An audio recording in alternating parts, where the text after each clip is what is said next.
શ્રી પરમાત્મને નમઃ. શ્રીમદ ભગવદ્ ગીતા અધ્યાય 17 શ્રદ્ધાત્રય વિભાગ યોગ. આ શ્લોકમાં ભગવાન કહે છે કે જે રાજસી માણસ હોય એને કેવો ખોરાક ગમે છે એનું વર્ણન ભગવાને કર્યું છે. તો ચાલો આપણે શ્લોકના માધ્યમથી જોઈએ, પછી ગુજરાતી ભાષાંતર જોઈશું. શ્રી ભગવાન ઉવાચ કટ્વં લલવણાત્યુષ્ણ તીક્ષ્ણરુક્ષવિદાહિનઃ આહારારાજ સસ્યેષ્ટા દુઃખ શોકામયપ્રદાઃ.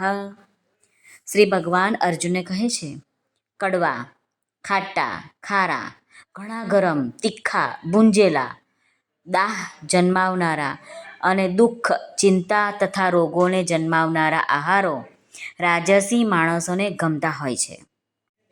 કટ્વમ એટલે કે ખૂબ કડવા, લવણાત્યુષ્ણ એટલે ખૂબ ખાટા, તીક્ષ્ણ રૂક્ષ એટલે કે ખારા, વિદાહીન એટલે કે ખૂબ ગરમ, તીખા, રૂખા, દાહ લગાડે એવા, આહારા એટલે આહાર, ભોજનના પદાર્થ, રાજસ્ય એટલે રાજસ મનુષ્યોને, દુઃખ શોક મયાપ્રદાહ એટલે દુઃખ અને શોક અને રોગ ઉત્પન્ન કરવાવાળા, કટુ એટલે કારેલા, કુંવારપાઠું વગેરે જે વધારે પડતા કડવા છે, અમ્લ એટલે આમલી, આમળું, મરચું, લીંબુ, છાશ વગેરે જેમાં ખટાશ હોય છે તે, લવણમ એટલે કે વધારે મીઠાવાળા પદાર્થ, અત્યયુષ્ણમ એટલે કે જેમાંથી વરાળ નીકળી રહી હોય તે, તીક્ષ્ણમ એટલે જેમને ખાવાથી નાક, આંખ, મુખ, માથેથી બધેથી પાણી પડવા લાગે એવા તીખા,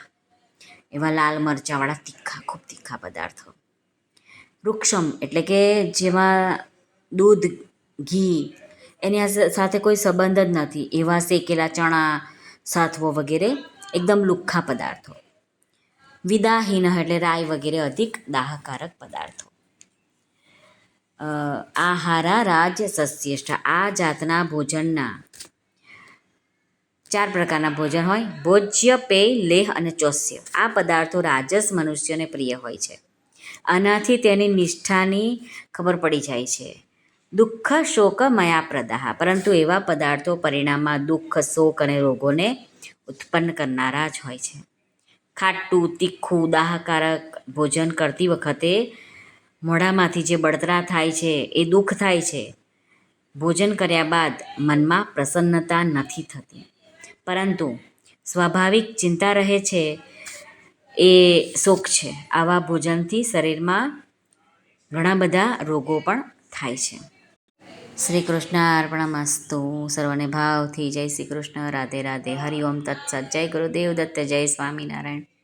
જય માતાજી. નમઃ પાર્વતી પતે. હર હર મહાદેવ. હર સિદ્ધેશ્વર મહાદેવની જય. આજના આનંદની જય.